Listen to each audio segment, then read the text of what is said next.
Marwari media आप देख रहे हैं। आज है 16 जुलाई 2024 मंगलवार का दिन और हिंदू तिथि आषाढ़ माह की दशमी है। नजर डालते हैं आज की बड़ी खबरों पर। शुरुआत करते हैं देश की बड़ी खबर के साथ। बड़ी खबर, ट्रेनों के आरक्षित कोच में सफर करने की हरी झंडी अब सिर्फ उसे ही मिलेगी जिनके पास कंफर्म टिकट होगा। टिकट चेकिंग नियमों को लेकर रेलवे अब सख्त हो गया है। वेटिंग टिकट पर सफर करने वाले मुसाफिरों की रिजर्व कोच में अब नो एंट्री हो गई है। अगर कोई ऐसा करता है तो उसे 250 रुपए से 450 रुपए के बीच जुर्माना देना होगा। दरअसल आपको बता दूं, पहले यात्री के पास अगर वेटिंग टिकट होती थी तो काम चल जाता था, लेकिन अब ऐसा नहीं होगा। अब आरक्षित कोच में सफर करने के लिए कंफर्म टिकट होना जरूरी है।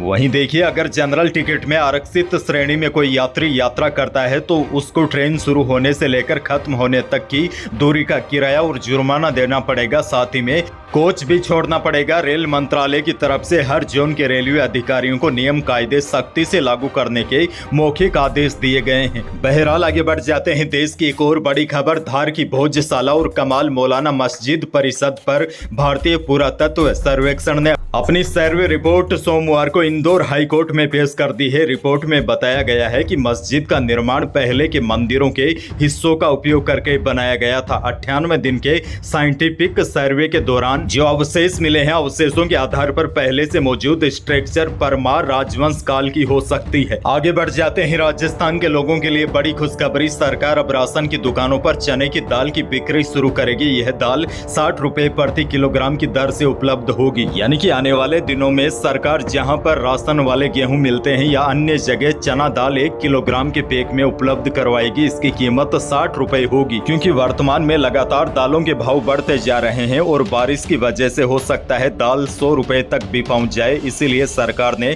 यह कदम उठाया है ताकि लोगों को सस्ती दाल मिलती रहे। आगे बढ़ जाते हैं। राजस्थान से एक और बड़ी खबर, भजनलाल सरकार ने सड़क, बाईपास और मास्टर प्लान के लिए अधिग्रहित की गई जमीन पर अब ज्यादा मुआवजा देने का फैसला लिया है। राज्य सरकार ने आदेश जारी किया है कि 2005 से पहले जिन केस में जमीन अधिग्रहण की प्रक्रिया पूरी हो गई है या जमीन अधिग्रहण के बदले में मुआवजा देने का ऑर्डर जारी हो चुका है, उनमें 10% ज्यादा मुआवजा दिया जाएगा। राज्य सरकार के आदेश के तहत अब ऐसे केस से अधिग्रहित की गई कुल जमीन का 15% यानी कि जो विकसित भूमि है उसकी जगह अब 25% मुआवजा दिया जाएगा। आगे बढ़ते हैं। राजस्थान से एक और बड़ी खबर, विधानसभा में बजट पर बोलने के लिए खड़े हुए विधायक गोविंद सिंह डोटासरा ने शिक्षा मंत्री पर विद्यार्थियों का भविष्य खराब करने की टिप्पणी कर दी। इसके बाद जवाब में दिलावर ने डोटासरा को यह तक कह दिया कि मेरे पास कागज आ गए हैं, डोटासरा आप जेल में जाओगे। हालांकि दिलावर के इस बयान के बाद विपक्ष पूरी तरह उखड़ गया और हंगामा शुरू कर दिया। आपको बता दूं, कांग्रेस राज में हुए पेपर लीक को लेकर हमेशा से ही बीजेपी के निशाने पर डोटासरा रहे हैं। वहीं विधानसभा में बजट बहस के दौरान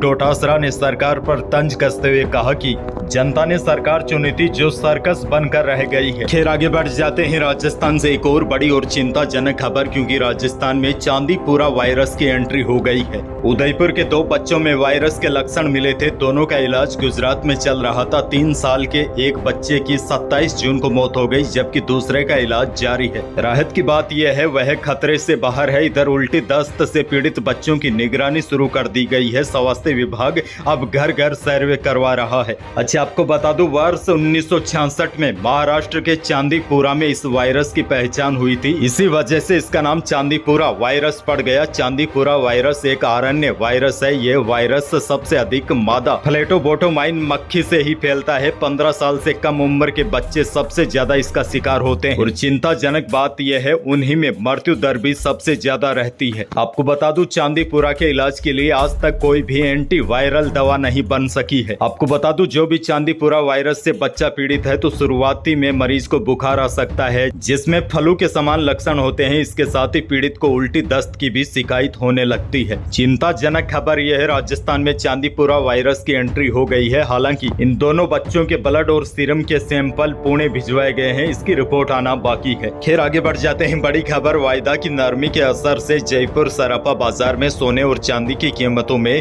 रिकॉर्ड गिरावट देखी गई। सोमवार को चांदी 450 रुपए कम होकर 94,250 रुपए प्रति किलो पर आ गई। वहीं शुद्ध सोना भी 300 रुपए सस्ता होकर 74,600 रुपए प्रति 10 ग्राम रहा। जेवराती सोना 300 रुपए टूटकर 69,700 रुपए प्रति 10 ग्राम पर आ गया। बहरहाल आगे बढ़ जाते हैं। प्रदेश के मौसम से जुड़ी बड़ी खबर है। राजस्थान में मानसून पूरी तरीके से सक्रिय है, लेकिन प्रदेश में कुछ स्थानों को मेघ लगातार कई दिनों से तरसा रहे हैं और कुछ स्थानों पर लगातार बारिश हो रही है। पिछले 24 घंटों की बात करें तो प्रदेश में रविवार को केवल गिने चुने स्थानों पर ही बारिश देखी गई। शेष इलाकों में लोग उमस और भारी गर्मी से बेहाल होते रहे। बीते 24 घंटों में सबसे अधिक बारिश झालावाड़ के गंगधार में 87 मिलीमीटर हुई है। वहीं अब IMD ने आगामी दिनों के लिए मानसून को लेकर सबसे बड़ा अलर्ट जारी कर दिया है।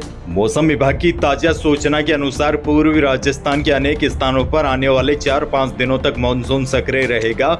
17 और 18 जुलाई को बारिश की गतिविधियों में बढ़ोतरी होगी, जिस वजह से राजस्थान के कोटा, उदयपुर, अजमेर संभाग में कहीं कहीं पर अति भारी बारिश की भी संभावना मौसम विभाग ने जताई है। और अच्छी खबर तो यह है, अब 16 जुलाई से आगामी 3-4 दिनों तक पश्चिमी राजस्थान के भी कई इलाकों में मूसलाधार बारिश का दौर शुरू होगा। पश्चिमी राजस्थान के जोधपुर संभाग के कुछ भागों में आगामी दिनों में बारिश की गतिविधियां देखी जा सकती है। वहीं 17 से लेकर 19 जुलाई के दौरान जोधपुर और बीकानेर संभाग के अनेक स्थानों पर बारिश की गतिविधियों में बढ़ोतरी होगी। और 18 जुलाई को पश्चिमी राजस्थान के कुछ भागों में तूफानी हवा चलने व प्रचंड बारिश की संभावना मौसम विभाग ने जताई है।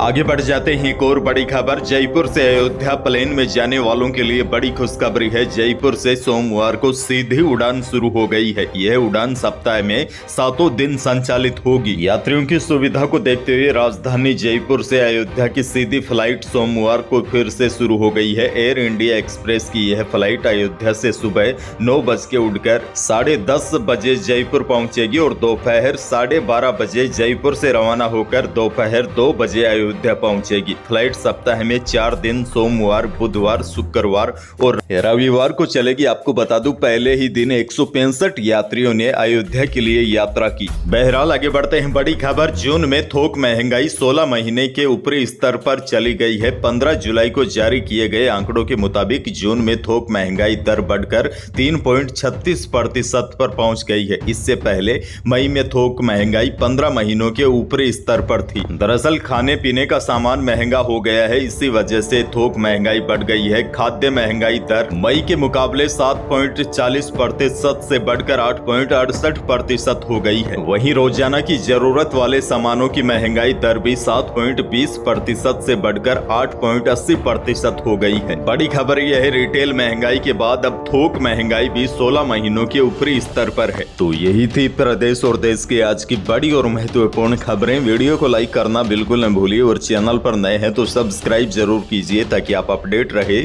बड़ी और काम की खबरों से। धन्यवाद।